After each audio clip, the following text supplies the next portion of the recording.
For some reason, Nick seems to just have an echoey voice. You reckon? Just standard, yeah. Like I'll be editing and be like, "Fuck, where's all this echo come from?" And I'll mute the other ones and be like, "No, it's still there. It's just Nick."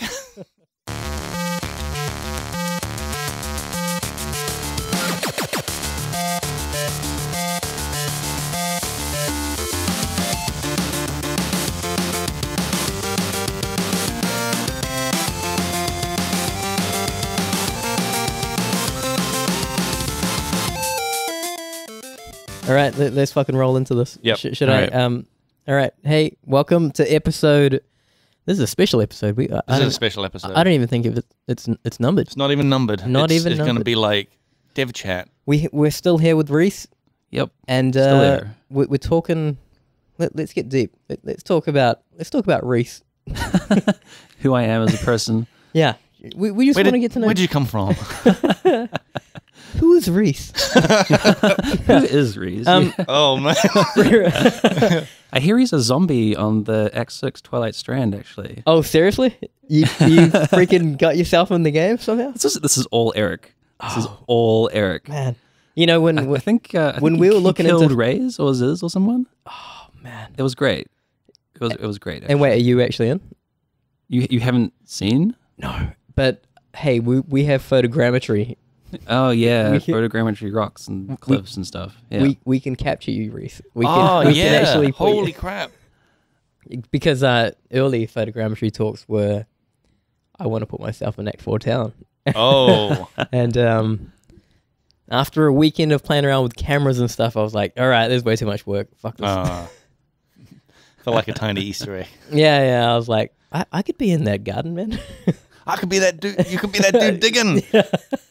Be the guy fishing off the pier, man. Oh yeah. I could do anything. Out with the rollers or whatever. Oh yeah. All right. Rhys, how did you get started? You're a programmer at Grinding Gear. Yep. We're all old ass people. You're from Otago. Yeah. So born and raised in Dunedin, in the South Island of New Zealand.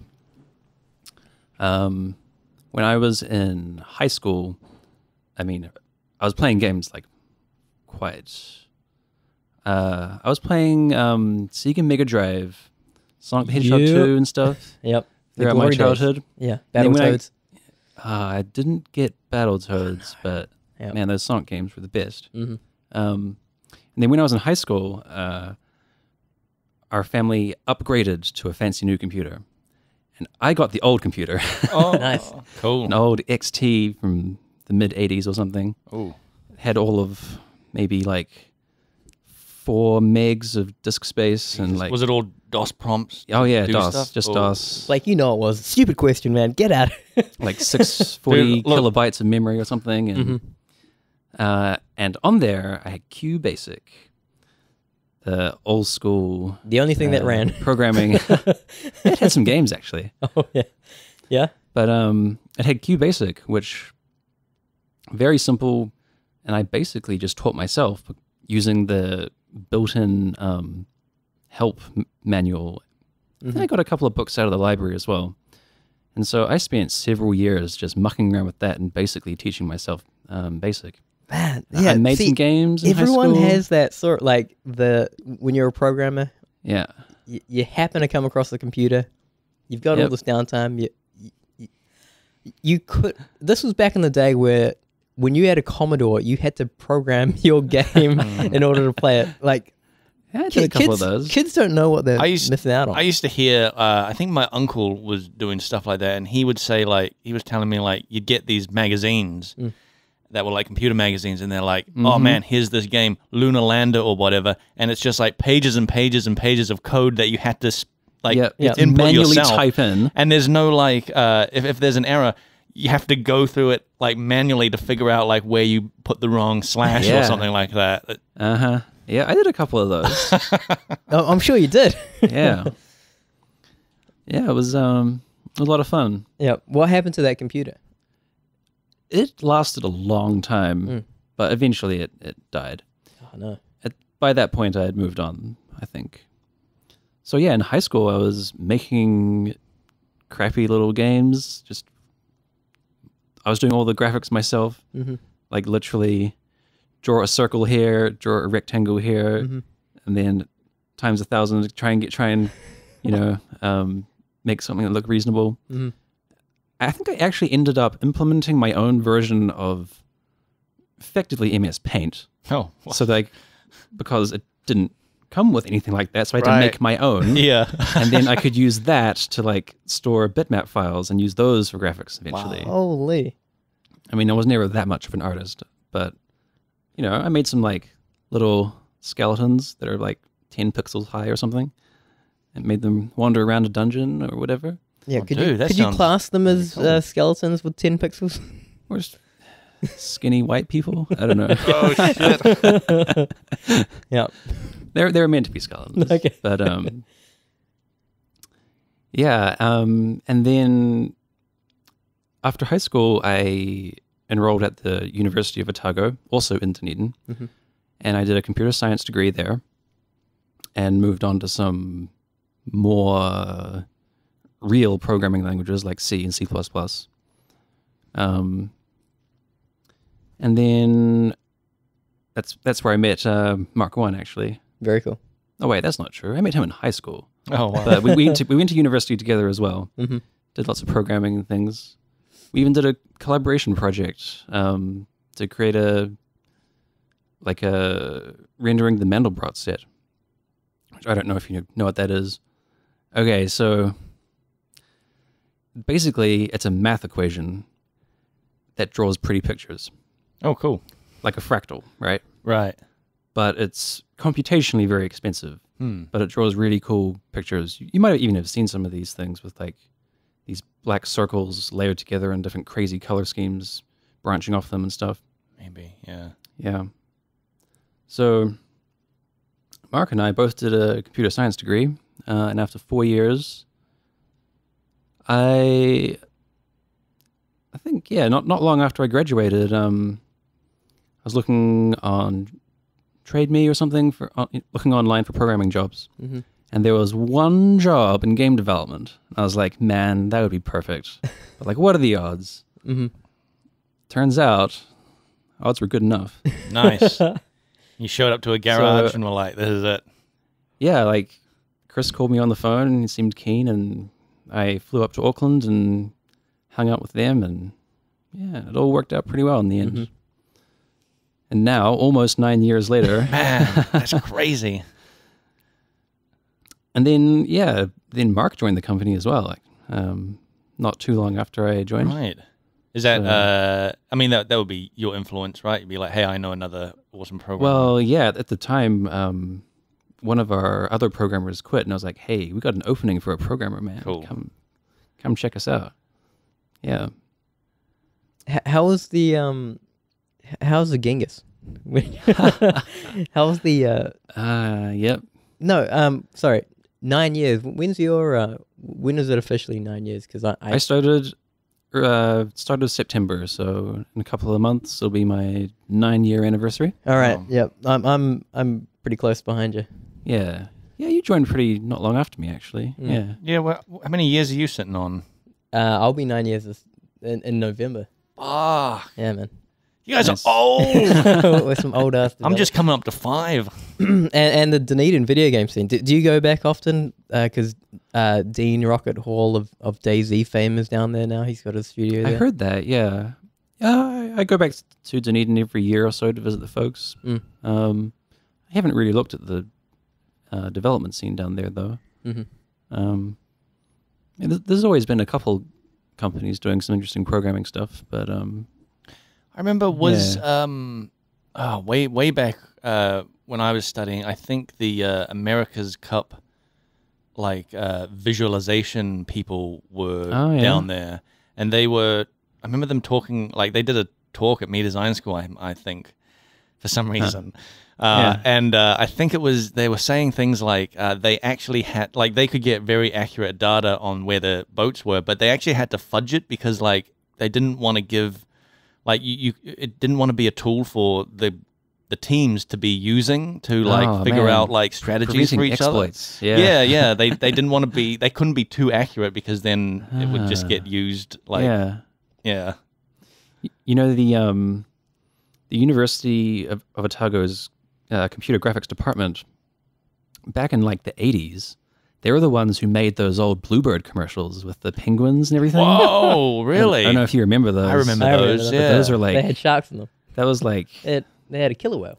that was like right up there technology-wise back in the day. Oh man. They're probably all at Weta now, those guys. Maybe. Like, what's left of it? Do they... There's some of the professors are still there. Very cool. Yeah. That like, creating art for video games is moving constantly.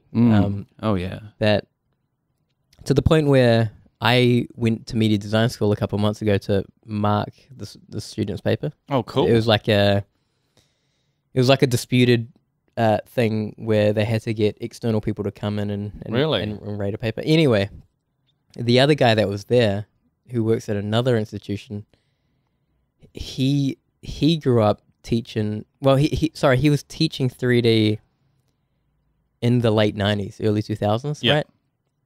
And he only knows Maya, Right. but modern Maya, he doesn't know anything about it. Oh, really? It's crazy. Yeah. So like, there's this generational gap already, like in 3D. When I started the games course at Media Design School, Yep. Our art teacher there, he was an American guy, and he worked on some PlayStation 1 games in the 90s. Mm-hmm. So all his like art stuff was all like doing like 256 textures and like all this kind of stuff. And he had like, we weren't going to do any ZBrush, no normal mapping, like nothing like that. Yeah, it's all about those diffuse maps. Yeah, it's all about that. And then he actually ended up getting like let go because he wasn't keeping up with like modern stuff, you know. Yeah. And they were like, look, you can't not teach your students like ZBrush and stuff, because what they're gonna send a CV, a resume to a thing being like, look at my 256 textures. It's like, Yeah. that's not Look how optimized these. yeah, look how UVs are. optimized these are. 16 colors, like. Yeah. It'd be amazing to talk to professors, especially like teaching visual, like computer graphics, about computer graphics today. Just because it's moved so far since then.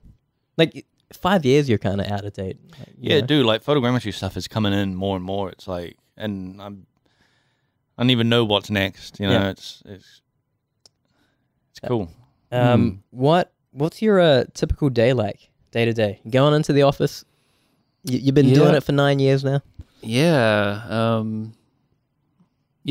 mean, every day I come in the morning and work for anywhere from 8 to 12 hours, depending on how close the deadline is. Yeah, you must have been doing some serious hours the last couple of weeks. There was a bit of a push for the beta launch, definitely. Mm-hmm. Yeah. Well, I mean, I have quite a variety of tasks. On my to-do list, I guess, there's generally anywhere from 20 to 40 different things. Jeez. Some small, some big. Mm-hmm. So I get a bit of choice in some ways about what I feel like doing at the time. Like, oh, maybe I'll implement this quest, or maybe I'll fix that bug, or whatever. Mm-hmm. Occasionally, more urgent things will pop up, like, oh no, there's a crash on beta, we have to fix it because thousands of players are getting disconnected or whatever. And then, okay, that one jumps to the top of the list. Yeah. And there's always a bit of collaboration and discussion with the level design crew and possibly the designers, or the production managers or whatever. Mm-hmm. Maybe some scheduling, maybe some. Occasionally, there's big programming features that need to be implemented, new systems. I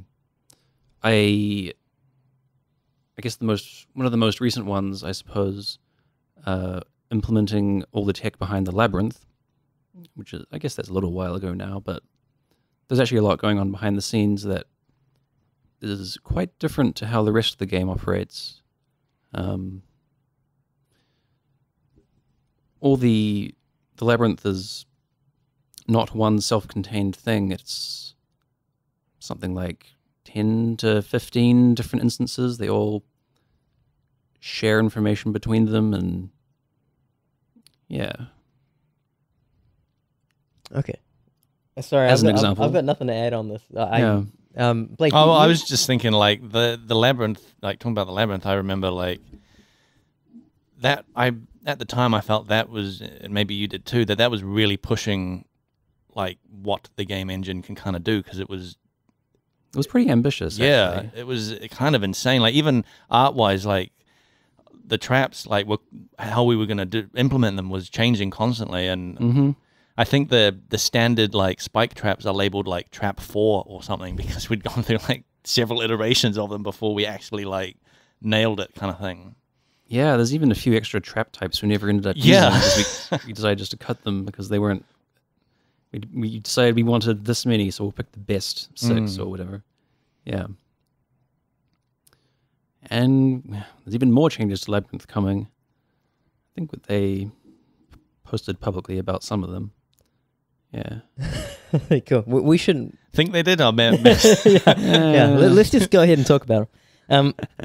So, coming into starting to work at the company, I was one of these guys that I didn't play Magic. Mm-hmm. I didn't. Oh, I was never really into Diablo 2. I never got an appreciation for these two things until I started working at Grinder Gear. Mm-hmm. What about yourself, Rhys? Well, I was heavily into Magic, but I had not played Diablo or Diablo 2. Yep. Actually, you're so into Magic that you're called like the encyclopedia, just because you could rattle off like flavor text as well as like card. I used to be really deep into Magic, and I knew.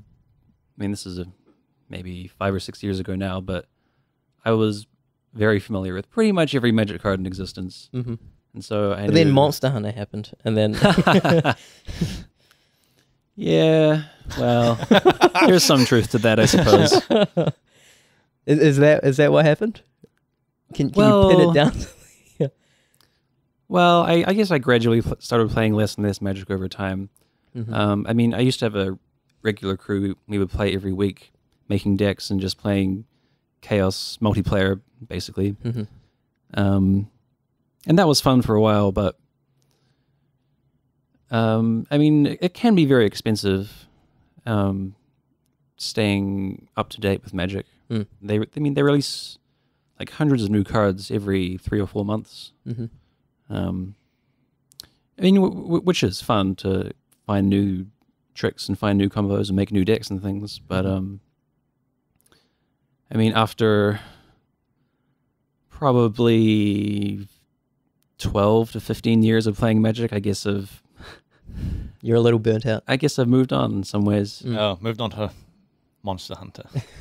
I guess. What I still appreciate Magic for what it is, and I still play occasionally, but are there other card games that have like taken their place? Like, I mean, there's Netrunner, and Netrunner is it's a pretty recent phenomenon, I guess. That's gained a lot of traction. I don't play it myself though. It's almost a new language. Oh. Like, I don't know if you've heard people talking about Netrunner, but like... Yeah, it's just like white noise.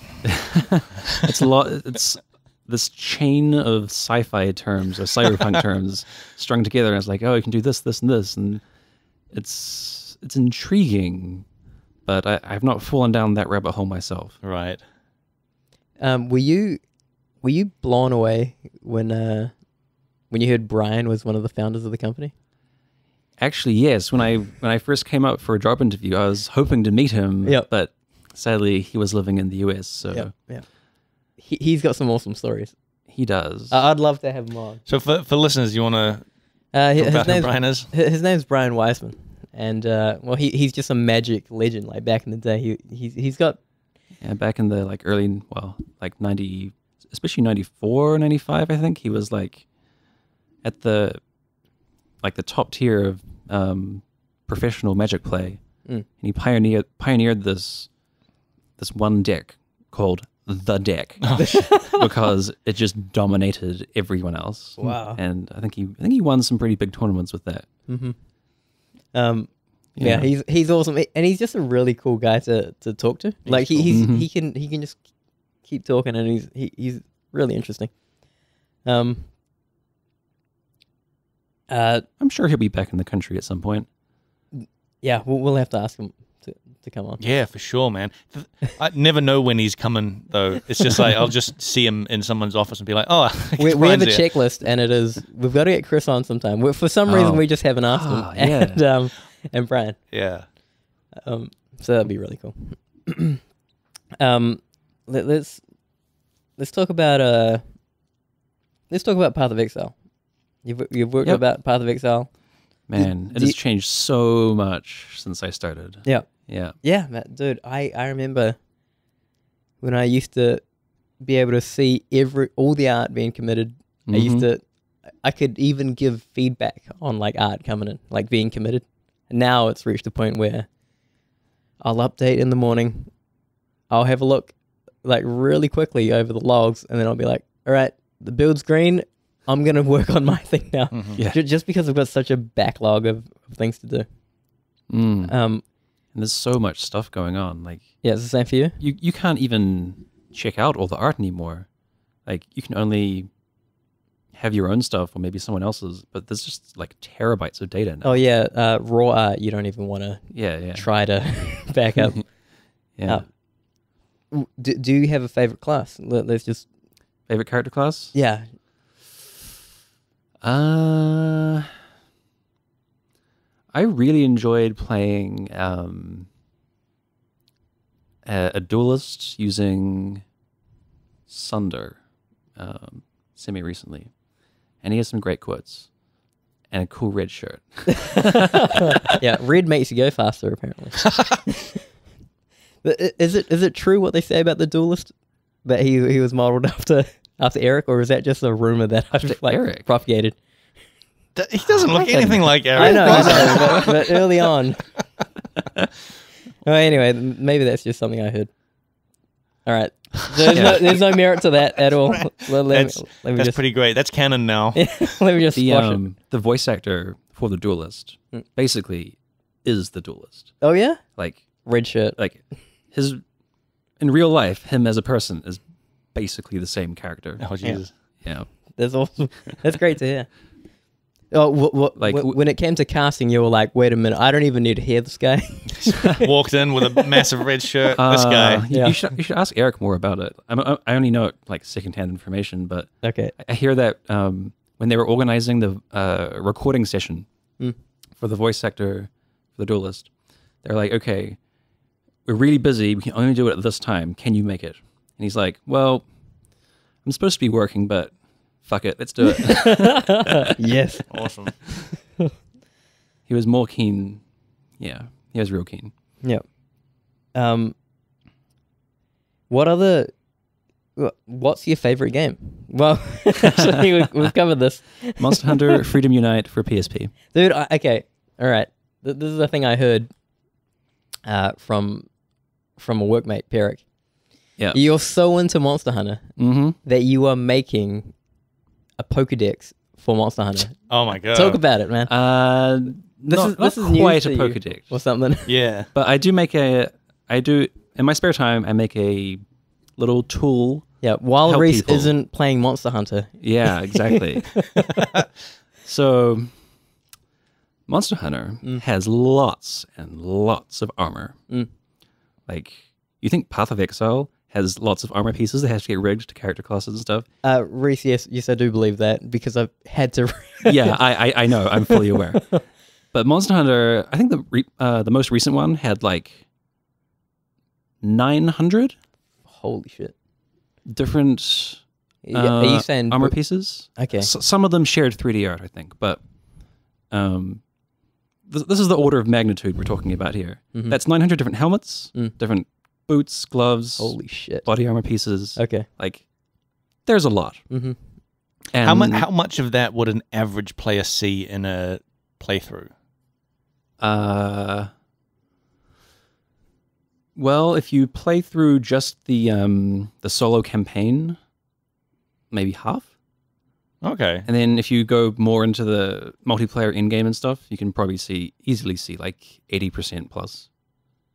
There's also a lot of this includes a lot of like DLC gear as well. Right.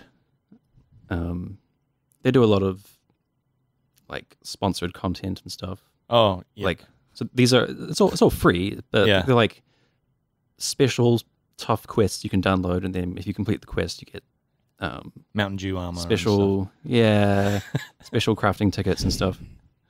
Anyway, the way the game works is that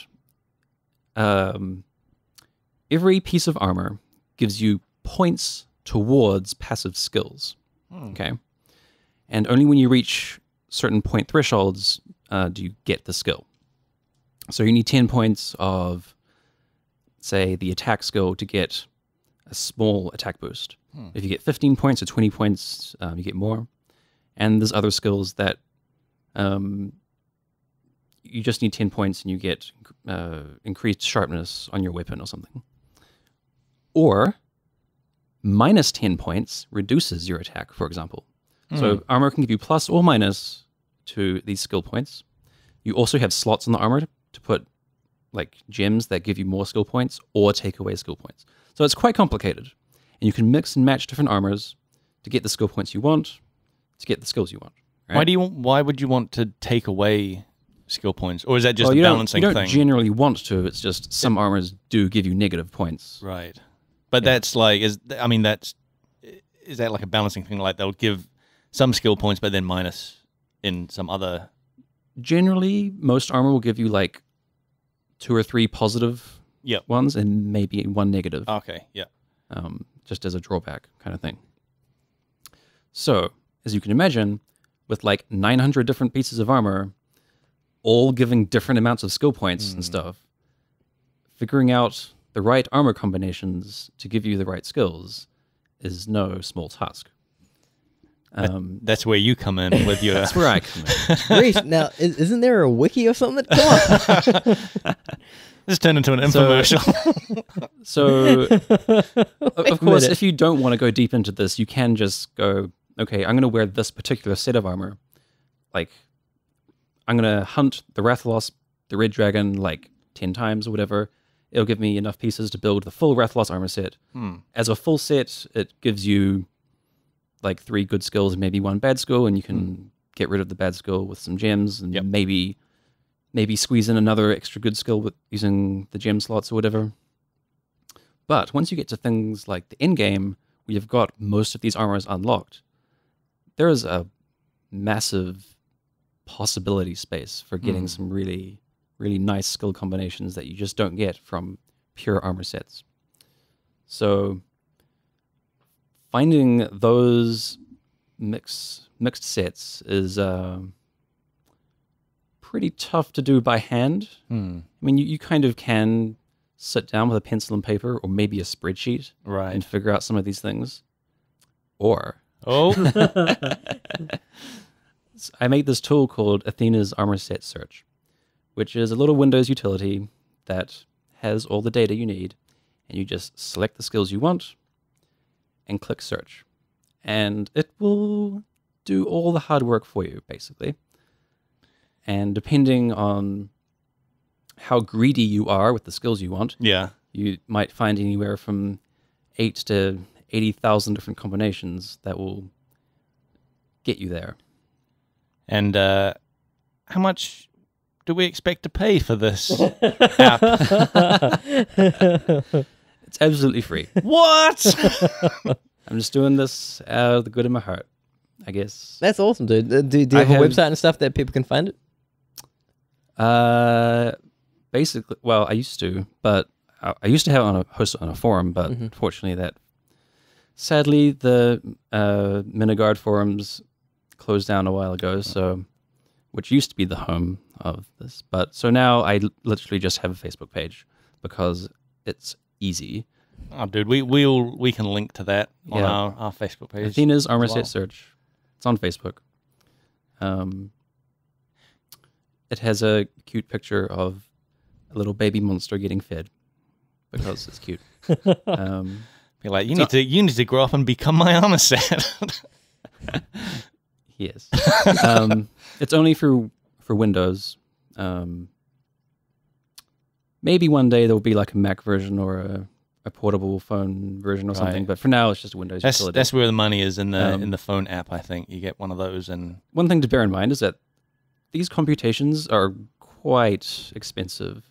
Like when I started this project a good 10 years ago. Oh shit. Phones were not. They just didn't have the right CPU power to do this. Yeah. Like it's a massive parallel search, like 900 to the power of 5. It's a big number. Jeez. Are you also like, I mean, when new games come out, you're updating this thing as well, right? Yeah, so there's a different version of the program for every Monster Hunter game. Right. Pretty much. Yeah. So, I have to sit down and collaborate with some of the Japanese players to get all the data. You are hardcore, man. Yeah, this is amazing. Yeah, I've probably spent hundreds, if not thousands of hours over the last 10 years tweaking and adding new features and such. Dude, is this like a well-known tool in the community? Like if I went on Reddit and would people be talking about this? I think so. I think people know. Yeah. Yep. So you thought you were a fan, but shit. Have you met Rhys, the guy? Yeah, well, back in the day, there was just a forum thread. People would post, "Hey, help me figure out what kind of They just find a way to crowdsource get it. these skills." Yeah. like a crowdsourcing thing. Yeah. Then I was like, computers can solve this problem a lot better than a human can. Man, they're taking our jobs, man. You're part of the problem. Yeah. All right, let's move on to this other question. If Path of Exile did not exist, what would you be doing? Where do you see yourself in a world without Path of Exile?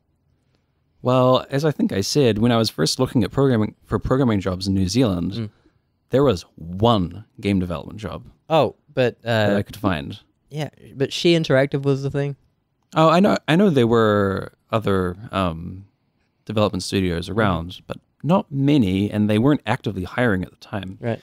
Yeah, so much of the game industry, I feel like you have to know, like, you have to go to the studio and basically say, hey, you guys hiring? And then someone might be like, oh, yeah, we actually are. It's like, well, I didn't see an ad, man.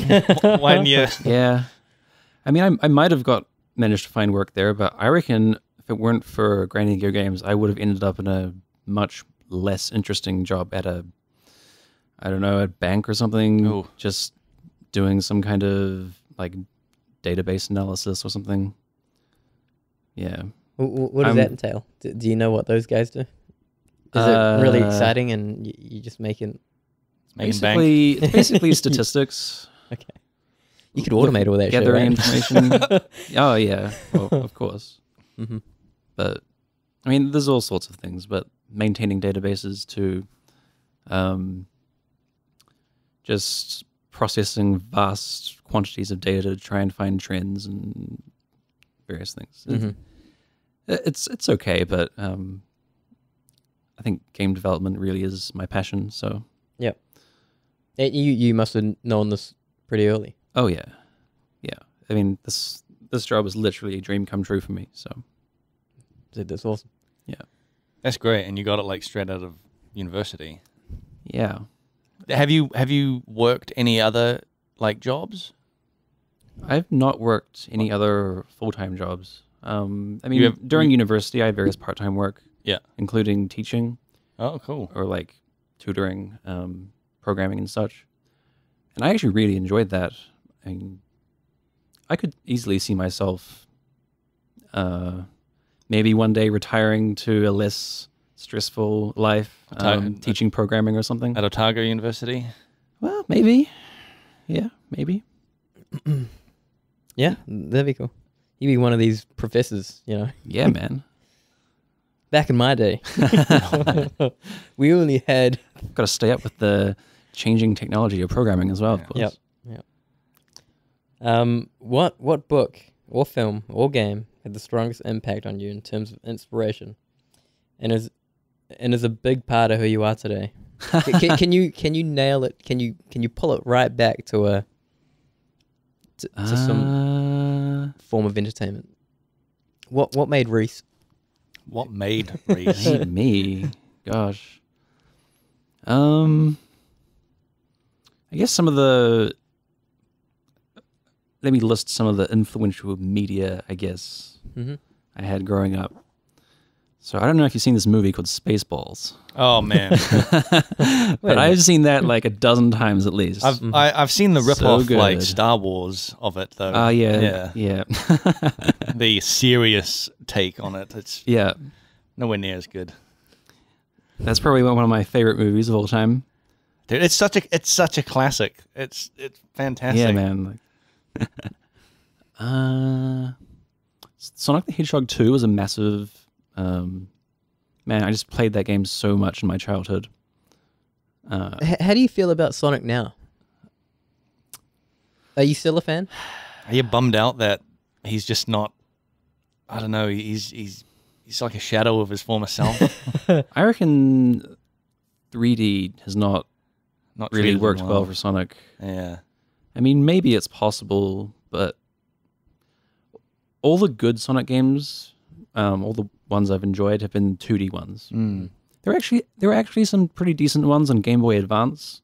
Okay. Which were still 2D. I enjoyed those as well, but Sonic 2, Sonic 3 back on the Mega Drive, man, those games were great.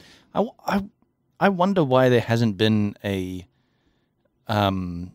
like really high res 2D Sonic game. You know, like because they've tried 3D so much and it's not working out for them. But like cutting it back to just straight 2D with modern, awesome like 2D art would be amazing. I'd be keen. I think there's a new Sonic game coming out. I know this because my good mate is really into Sonic, and I ask him how he feels about Sonic, and he is so much of a fanboy that I can't get an honest answer out of him. He's great. Nothing's wrong with it. All those 3D games. Perfect. Yeah. Get off my back, man. So much better than Mario. Yeah. That's the conversation. Crash Bandicoot and suck a dick. But he tells me that there's a new Sonic game coming out. And Yeah. it's going to be a throwback to what it was back in 2 and Isn't 3. that what Sonic 4 was meant to be? Yeah, there's been a couple I think that have been like, yeah, we're going back to the roots, but it's still been like 3D and not far enough to the roots. I think is the problem. Yeah. But it sounds like you're smart about it, whereas you recognize that 3D wasn't good for him, and I definitely agree as well. Because I haven't. 3D just doesn't feel like Sonic to me. Well, it's too much. It's too many dimensions for the game. It's an extra dimension that he doesn't like. I mean, the game's all about jumping, and in 3D, that's real hard. Like jumping and managing all the platforms and collecting all the rings and doing all this stuff. Not to mention Jumping technical on limits. enemies. You know, like in 3D. But I think with 3D, didn't he have like a homing? He would when you double dash, he would jump up and then he would like barrel roll into the enemy. I thought, wasn't that a mechanic? I don't Yeah, remember. maybe. Okay. Maybe I'm just making up bullshit. Maybe I don't know. I could believe it.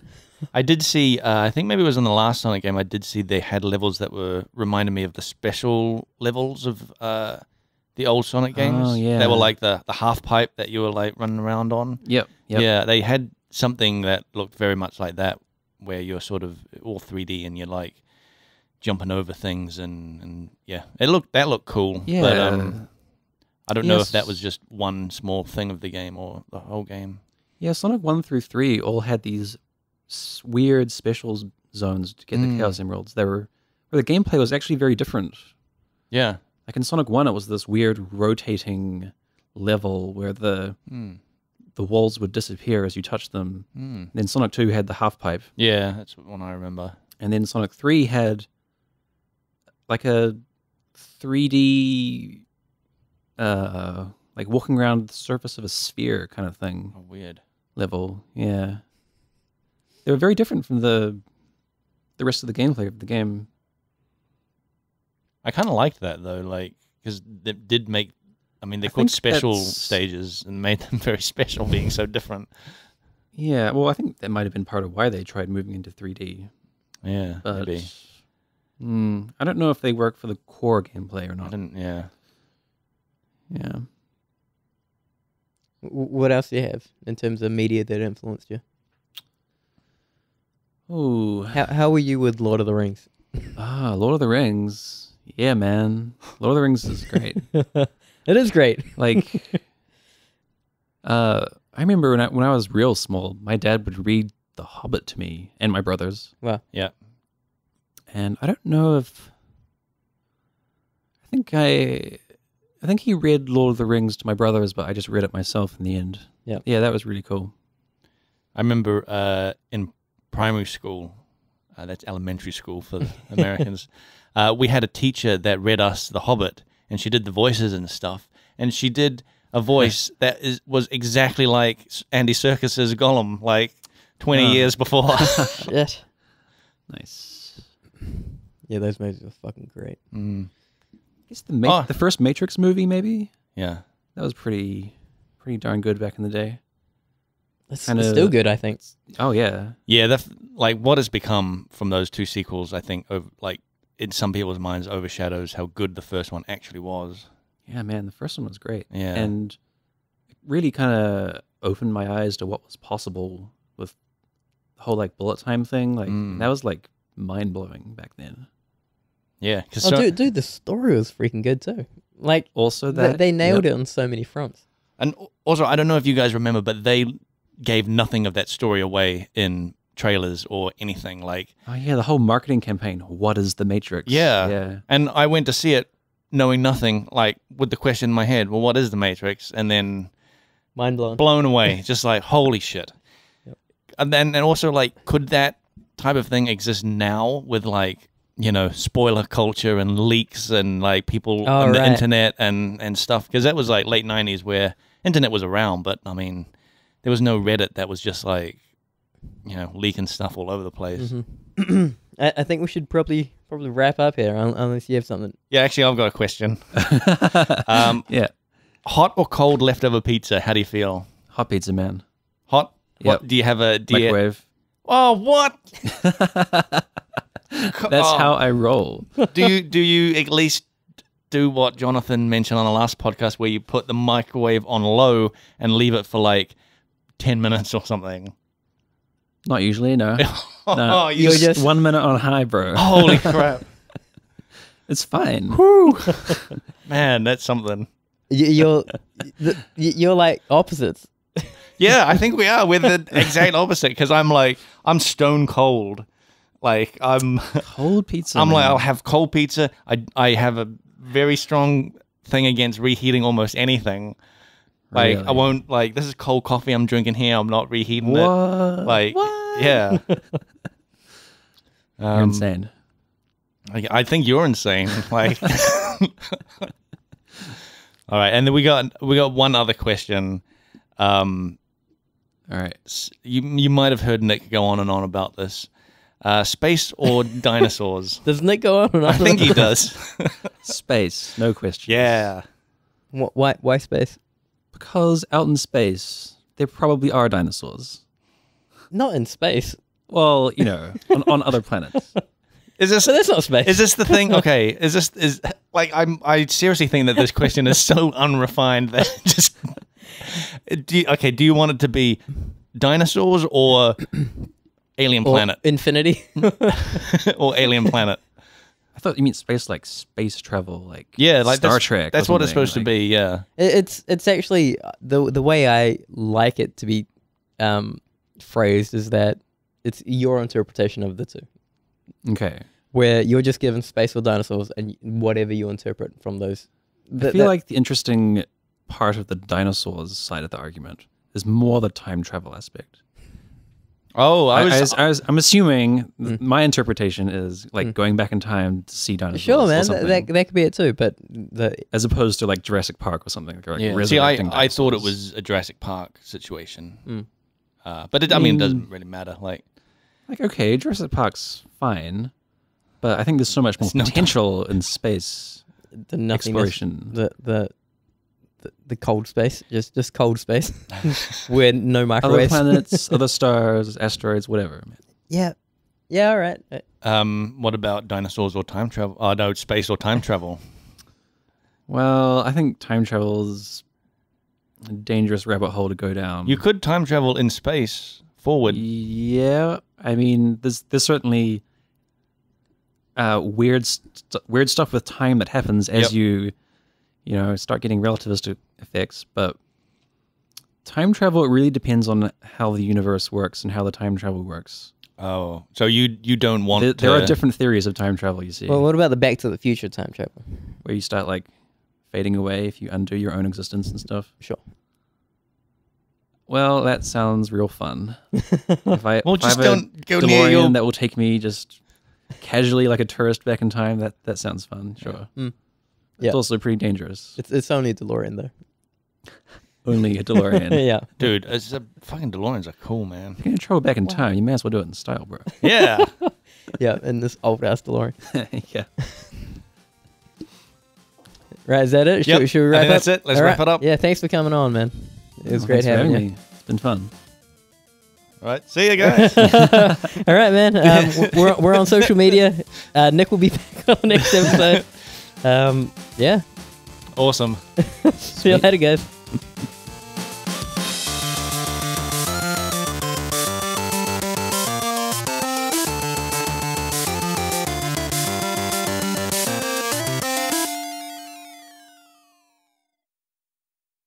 You guys drink Tui? Yeah. Blake fucking loves it, man. Dude, it's... You're the one who's getting all the Tui bottles in the yeah, office. yeah. Okay. That's why every time there's a office party, I'm constantly on mic saying, like, get more Tui. Like, the people want more Tui. Yep, And and really, it's it's just me. just you, man. I have a Tui t-shirt. Or like polo thing because I bought Yeah, right. there was some sort of because there was some kind of like promotion happening and they were just like, here, do you want this Tui t-shirt? You come in here a lot. Jeez. Literally the poster child. For Yeah, I haven't worn it though because look shit.